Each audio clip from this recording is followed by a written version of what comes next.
Welcome to NuttieBuddie Entertainment. The good. That's okay. That's good. That's all right. That's okay. Let's start with you, Brian, this time. What was one of your good? One of my goods was the Layla's character, as well as the slash like love story she had with Mark and Steven. I thought that was actually really well done. I didn't mind her character. I don't think a lot of people are saying like it almost like, I don't know, she overpowered all of like Mark's side and like Steven's side, but I think they did a good way of incorporating her and not making her like the standout one. It definitely went in a different direction than I thought it would, where I thought she'd be turning into Moon Knight, but she got her own like costume and everything. But even so, like the love story that kind of unfolded within it was good and made sense to the plot, I thought. Yeah. There was some people complaining that she found Mark in that big city. London or wherever they're at. Yeah, like he came running out of the building they got fired from or whatever, and yeah, it's like, oh, Mark. Yeah, but yeah. But she did say I pinged your phone to find where you were, so like yeah. she thought that's what he wanted to do. But anyway, I also had her in my good, by the way, too. She was the at times she kind of seemed like the fix it, like no matter what was going on she could fix things. So there is a little bit of that. I noticed that like in my rewatch and listening, but overall it wasn't that bad. Like people are probably making too much of a deal of it, and I still the suit I think is so cool. The Scarlet Scarab. That I was going to say the Scarlet Spider for a second. But the only issue I have, it still looks like a Falcon suit. And I just wish they would have made it more like a hippo or more like a scarab, like something that was the Tourette's or whatever her name is. Yeah, less wingy kind of vibe on the things that come out and more of like, I don't know, like buggish maybe or something like that. Yeah, exactly. Just to fit the name. But I mean, that's a little nitpick, but I just can't like get across that. Let's see. Brandon, you got a good for us? Yeah, I was going to say I liked the like various fighting sequences with it. The reason it's not like great and kind of similar to what you or like just talking is it bummed me out when he would switch to Jake, which we know now, and all of a sudden like everything's done. It's like, wait, but what? Like that was the like we were waiting for the good part. No, yeah, we want to see what he did during that. Yeah, like kind of like watch that, and like I even to right now I'm like extremely curious. Like I want to see him as Moon Knight. Like what does he do? Does he? I guess this is one thing I don't know from the comics, and Ryan maybe you can enlighten me if you do know. But like, or Brian too, does he look different when he's Jake, or is he just Moon Knight? No, he's different. I actually kind of speculate. So in the end credits, it kind of shifts. So you see like Moon Knight and then Mr. Knight, like the suit version. But before that, there's one version where it's just like almost like a mummy wrapping with like a crescent moon on top. I think that's like Jake's version that they were kind of sneaking into there. So I'll have to check that out, because that like, and that's like I said, I just there's a few times it's like wait, what?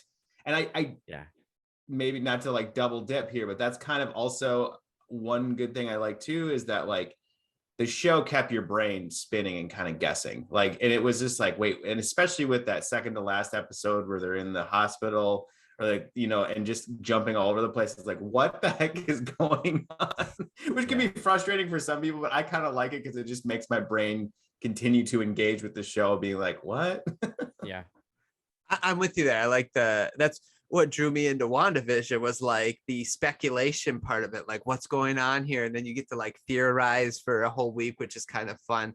Although I understand like having the whole season dropped at the same time, but it is fun to speculate as well. So I'm going to go ahead just to piggyback off your point, Brandon, with Jake Lockley. I actually have him as a good for the reasons you sort of mentioned. He came in at the end of the series just for a moment, but the parts that he was like supposed to be like prevalent in, we didn't get to see.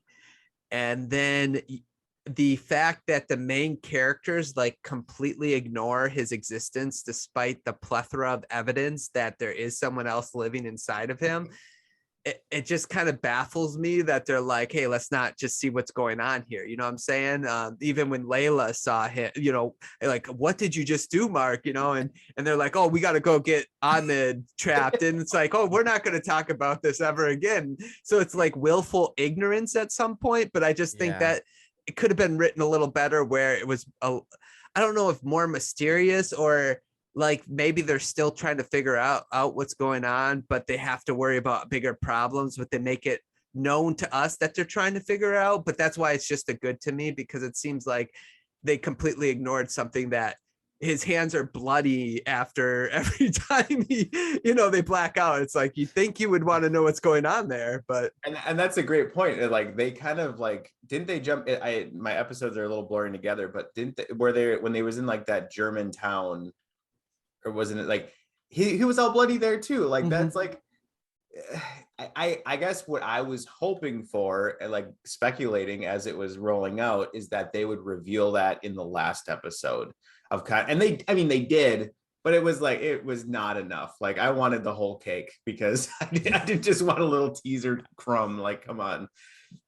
Yeah, no, I agree. It would have been cool to get like a flashback sequence when Jake showed up at the end, where it like just shows him just wrecking like even, like after Khonshu revealed him, and then just like have a flashback sequence that's like a minute long, fast forward of all those events and what happened while he was blacked out. That would have been kind of cool.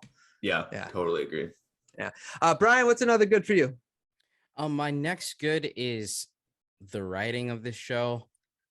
Whole lot better than some of the other shows that we've had. It's true. Especially you think of like Falcon and Winter Soldier. I enjoyed it, but just some of the writing, it wasn't very cohesive at all. And it's nice to see that it doesn't really seem like they really compromised too much. Obviously, with Anton being killed in real life, they had to kind of switch that around, but that's kind of understandable.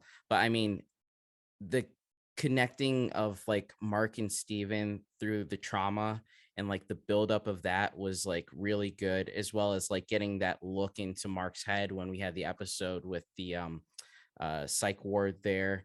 And then even so, like with the first episode, he's walking out of his apartments and those brooms are like stacked in front of his doors. It's kind of reflecting of the field of reeds. And then also right in the first episode, he's explaining to that girl like about the field of reeds, and it's like connecting all of these kind of things, and then getting to the end of the episode and going back and just being like, wow, all this stuff was kind of like building up and we didn't even realize it. So I thought that was really good.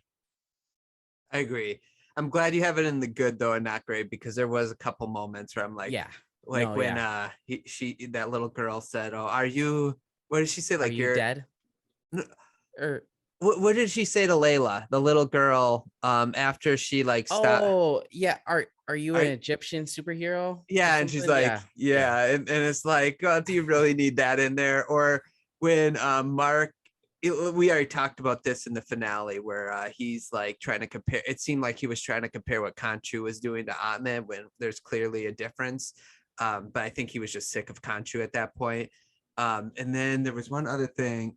Oh, I'll talk about the other thing later. But those two scenes in particular, I'm like, that could have been written a little better than that. But yeah, I'm with you. Brandon, do you got another good for us? Thanks so much for listening to Brandon, Brian, and myself break down some of the Moon Knight series. Let us know in the comments below what was your great, good, bad, and ugly of this series. If you'd like to listen to the rest of our conversation, the description to the podcast is in the link below. You can click on it or search NuttieBuddie Entertainment wherever you listen to the podcast. Subscribe to the channel, like the video, share it with your friends. Thanks so much for listening. I hope you guys enjoyed, and we will talk to you guys soon.